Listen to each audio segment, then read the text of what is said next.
O que é batalha espiritual? Ou como podemos definir batalha espiritual? Bom, para a gente entender batalha espiritual, primeiramente tem que entender que o ser humano ele é um ser triuno, né? É três partes em uma, ele é composto de corpo, alma e espírito. Então, o que a gente vê é uma mescla do corpo com a interpretação da nossa psique, que vai ser aquilo que os gregos vão definir por alma, né? A mente, digamos assim. A gente pode materializar a questão e colocar tudo na mente, assim como a psicologia faz. Mas, na verdade, tudo que não é visível vai entrar no âmbito de um mundo que está acontecendo, que faz parte da realidade, ainda que seja só dentro da nossa mente, dentro da nossa alma, digamos assim, né? E o terceiro ponto é o espiritual, que não tem jeito, né? Vamos dizer assim, o centro, evidentemente, se a batalha é espiritual, ela tem a ver com o nosso espírito, né?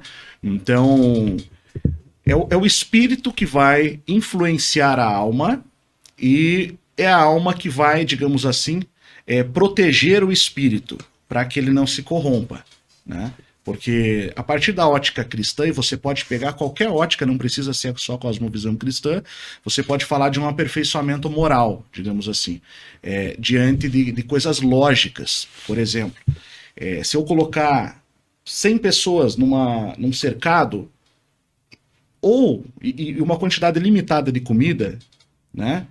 Ou elas vão cooperar umas com as outras e vão manejar aquele alimento e vão frutificar aquele alimento em conjunto, ou elas vão se matar umas com as outras, né? Então você pode colocar... Tipo o Poço. Tipo o Poço, exatamente, o filme, né? Exatamente, eu tava aqui pensando, peraí, isso é o filme. Então, a primeira parte da batalha espiritual é aquilo que a gente faz como autoaperfeiçoamento. Na cosmovisão cristã, na Bíblia, a gente tem lá, né, o apóstolo vai falar que a carne milita contra o espírito e o espírito milita contra a carne. O nosso corpo físico, ele tem inclinações que são relacionadas a prazeres carnais, né? Sejam vícios, sejam hábitos, sejam ações, atitudes que vão levar a simplesmente a gente a querer ficar numa situação sempre mais confortável possível e mais por cima da carne seca, né? Como o pessoal gosta de dizer. Só que para inverter o processo é interessante que quando o Jesus Cristo vem, ele fala que a gente tem que se colocar debaixo para servir, que o maior no reino dos céus é o que mais serve. Então ele inverte, ele cria um certo desconforto aparente, né? Onde você começa a entender que os critérios celestiais eternos, eles são diferentes dos critérios que a humanidade achavam que eram os corretos. Que o cara mais honrado é aquele que está por cima, o cara tem que sentar primeiro seja na sinagoga, assentos, né? Na igreja, onde for, nos primeiros assentos, para ser visto como o mais importante. Tudo isso ele quebra no meio. E ele é uma submissão da carne, né? Joga a carne para ser submissa. Exatamente. E do outro lado, mais para lá no mundo espiritual, você tem aquilo que é externo a nós também, que seriam as ações espirituais sobre nós. Seja a dos anjos, que são seres. Quando você pega na Idade Média, por exemplo, né, ou no princípio da era cristã, no início, sempre que um sacerdote, ou um monge, um padre, ou já na Reforma um pastor no início falava de um anjo, ele estava falando de um ente concreto, com quem muitas vezes, em alguns casos, onde havia uma devoção maior, ele já tinha tido alguma experiência de ver aquele ser, de ter experiências com aquele ser, experiências visuais, sonhos. Então ou até percepção realmente. Existem pessoas que têm percepção de coisas espirituais, né? E claro que com o tempo, com a corrupção moral, a humanidade ela se distancia disso, com o materialismo, porque esse é o X da questão. A gente começa a observar a partir das revoluções, a partir do iluminismo, que foi um período onde o materialismo foi se consolidando, a gente começa a descartar essas coisas como superstição, como se elas não fossem, não merecessem ser levadas a sério, né? Como, por exemplo, um Freud explicando, né? A psicanálise, enfim. Mas, na verdade, naquela época, sempre que você falava sobre um anjo ou um demônio, você estava falando sobre um ser real, né? Que muitas vezes, pelo fato das pessoas viverem de uma maneira mais orgânica naquela época, elas não eram suscetíveis a tantas influências externas, especialmente informações. Porque aí a gente vai entrar em conceitos bem primitivos de magia mesmo, onde eles utilizavam imagens, sons e símbolos para influenciar pessoas a ter certos comportamentos. E hoje a gente tem isso como algo, tá em todo lugar, né? Virou a realidade. Exato. Então é como essas coisas vão se estabelecendo. Apesar que nós temos uma sociedade que é extremamente materialista, academicamente falando, na academia, né, enfim, na prática nós não somos, de forma subjetiva, subliminares, né, no nosso inconsciente nós estamos sendo bombardeados a todo momento por imagens, sons e símbolos que têm significados incutidos nele, que provocam certas influências em nós, e existe essa realidade espiritual a qual nós não queremos acreditar que ela existe. Então, vamos supor, vamos ficar na neutralidade, a gente não sabe se ela existe ou não. Tá. Se eu não acredito que ela existe, só que ela existe e está exercendo influência, eu estou em desvantagem. Com certeza. A menos que aí entra a fé.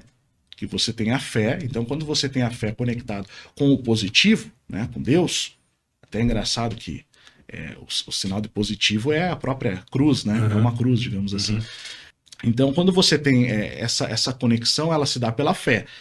Já a negatividade, se você olha na Bíblia, está escrito: o diabo vem para roubar, matar e destruir. Então, ele vem para subtrair realmente, é o negativo, né? Por quê? Deve ter uma lógica para isso. Por quê? Porque demônios, basicamente, eles não almejam o céu. Demônios almejam a terra. É o próximo nível. Até porque já foram destituídos de lá, né? Exato. Eles não querem o céu. Eles não querem, literalmente. Quem tem ou já teve experiência com algum tipo de entidade demoníaca e já, assim, pode dizer que já ouviu, né? Vamos dizer assim. Eu posso dizer, eu já tive, né? Eu já vi um demônio falar: nós não queremos ir para o céu. Uma pessoa possuída, no caso. Nós não queremos ir para o céu. Não queremos ir. Hoje em dia, existem muitas pessoas que servem conscientemente o mal na sociedade. Existem pessoas que servem. Não é aquela coisa mística, né? Que às vezes a gente vê em algumas pessoas que trazem. Por exemplo, eu acho muito interessante as participações em podcast do Daniel Mastral, né? Quando ele fala daquelas experiências, quando ele era satanista. Para quem não conhece, hoje ele é um autor cristão, mas que já foi satanista, então ele relata pactos. Aquilo que ele fala é algo que está assim numa espécie de elite satanista. Não é o... No último grau, né? No topo do topo ali, né? Mas existem outras coisas que acontecem no mundo a torto e a direito, né, que estão acontecendo com pessoas conscientemente buscando contato com essas trevas e servindo essas trevas nesse mundo, sabe, de forma consciente, buscando trazer essas entidades demoníacas para agir na Terra. E é muito mais do que a gente imagina. É algo assim que está relacionado com sociedades secretas também, mas isso soa muito como teoria da conspiração, mas também com algumas alas do crime organizado, que também tem isso. E aí já começa a entrar num ponto mais sensível da questão. Só que acontece, a questão da alquimia por meio das drogas. As drogas, antigamente, elas eram chamadas de alquimia, né? O uso... E não só entre os alquimistas, os químicos, que a alquimia é a origem da química, né? Antes de ser química, era alquimia. Inclusive, até os padres, São Tomás de Aquino, que é tido como um grande conservador, tem um tratado sobre a alquimia e a pedra filosofal. Porque naquela época ainda não era uma coisa que havia sido banida como feitiçaria. Como feitiçaria, né? Ela tinha. Depois eles dividiram a alquimia em dois tipos, uma voltada para feitiçaria e outra voltada assim mais para a ciência, digamos assim. Só que assim, então nessa época isso já existia. O esoterismo islâmico, ou melhor, da Arábia pré-islâmica, antes de existir o Islã. O esoterismo da Arábia pré-islâmica. Aquilo que a gente vê no Antigo Testamento, né? Sacrifícios a Baal, sacrifícios a Moloque, a Astarote, que eram as mesmas divindades, por exemplo, que estavam no Egito com outros nomes, Ísis, né? Eram seres que viveram nessa terra, que depois tiveram, ou eles eram ou os próprios Nefilins, ou eles eram as sentinelas caídas, digamos assim. Se for citar o apócrifo, que eu sei que não tem o mesmo peso que a Bíblia, do livro de Enoque. Então, esses seres, digamos assim, eles passaram por processos na sua existência. Não tem como você falar de batalha espiritual sem entrar nesse âmbito. A gente até pode alongar um pouco depois mais nessa questão, mas a batalha espiritual, ela é algo assim que muita gente tem curiosidade dessa parte, porque acha isso interessante, porque é legal de você conhecer, de você saber como funciona, de você saber que existem seres assim, assim, assado, como que funciona tudo isso, né? Só que isso chama pra você. Não, isso te coloca... Tem um filme até... É tipo como se você quer saber como é a guerra, aí você vai enfiar o pescoço lá no meio da batalha, sentar com um fuzil, sentar com... Tem um filme que fala assim, quando você olha para o inferno também olha para você. Então, a partir do momento que você se conecta com determinada energia, aquela energia se conecta com você. Agora, o mesmo vale para o reino dos céus, né? Claro que quando Jesus vem abrir o caminho para o reino dos céus, para a humanidade, e é um reino invisível que se manifesta através de nós, né? Ele vai abrir essa porta, essa chave, ele mesmo sendo a porta, o caminho e a porta estreita, né? E isso a gente só se conecta por dentro de nós, né? Vai ser algo totalmente espiritual, tanto que é necessário nascer de novo para viver em espírito, né? Então, para se ter esse espírito lutando contra essa alma, esse corpo, tem que nascer de novo, né? Tem que nascer de novo em espírito. Em espírito. Então é como se o nosso espírito a gente não tivesse bem no espírito, o nosso espírito tivesse meio como que morto. A gente tem que renascer em espírito, começa a ter uma vida em espírito, passa a ser nutrido. Você vai ser nutrido como, né? Eu até tenho escrito... A Bíblia chama você de morto, né? Vós estáveis mortos nos seus pecados e delitos. Exatamente. E ele veio e vivificou, né? E aí você tem a palavra, que é o alimento. O que é o alimento para o espírito? A palavra de Deus. A palavra viva é o alimento para o espírito. Porque isso que Jesus fala, eu sou o pão que vem do céu. Nem só de pão viverá o homem, mas também de toda palavra que sai da boca de Deus. Então, aí você começa a se nutrir com leite primeiro, depois com alimento sólido. O apóstolo Paulo vai falar, vocês já eram para estar comendo alimento sólido, mas ainda tem que voltar pro leite dos princípios elementares da palavra. Porque, na verdade, Deus vai moldando guerreiros. Depois ele vai falar da armadura de Deus, da guerra que não é contra carne nem sangue, mas contra os principados e potestades, as hostes da maldade nas regiões celestes. Hostes da maldade nas regiões celestiais.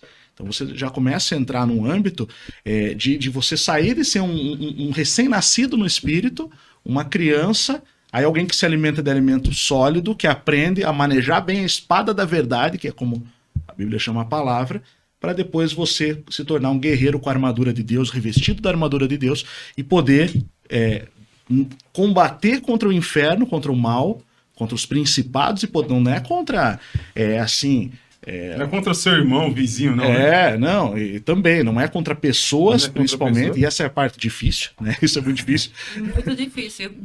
É porque você enxerga, você não tem aquela visão de enxergar o mal na região celestial. Você olha pro cara e fala assim, você. A culpa é sua. Sim. É você, né? E como diferenciar, por exemplo, porque existem coisas que acontecem de maneira, vamos dizer assim, negativa na vida do ser humano, que não necessariamente seja batalha espiritual. Como diferenciar isso?